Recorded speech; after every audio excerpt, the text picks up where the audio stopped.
10th standard maths 2026ல ஸ்லர் errors மட்டும் வந்து டாபிக். ஸோ ஸ்லர் எரர்ஸ்க்கு வந்து பார்த்தீங்கன்னா ஆவரேஜாக ஒரு 43 மார்க் எடுக்கலாம். என்னென்ன டாபிக் பார்த்தீங்கன்னா first chapter relation and function வந்து பார்த்தீங்கன்னா 7 மார்க். சார் என்னங்க சார் 7 மார்க்னா ஃபஸ்ட் எக்ஸசைஸ்லேருந்து ஒரு 5 மார்க் ஒரு 2 மார்க் நம்ம ஈஸியாக எடுத்துடலாம், அதனால 7 மார்க் சொல்லியிருக்கேன்.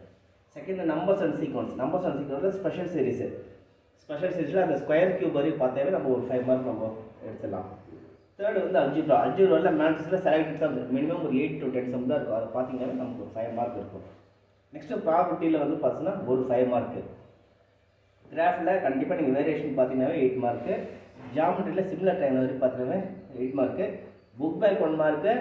5 அட்லீஸ்ட் ஒரு 5 பட் ஒரு ஆஃப் 5 அதாவது 14ல் ஒரு 5 to 6 எடுத்தால் கூட வந்து பார்த்தீங்கன்னா நமக்கு ஒரு 5 மார்க் ஆவரேஜாக தெரியல கூட ஏதோ ஒன்று அப்ளை பண்ணிட்டு வந்தோம்னா நமக்கு ஒரு 5 மார்க் வந்துச்சுன்னா டோட்டல் வந்து பார்த்தீங்கன்னா நமக்கு 43 மார்க்கு.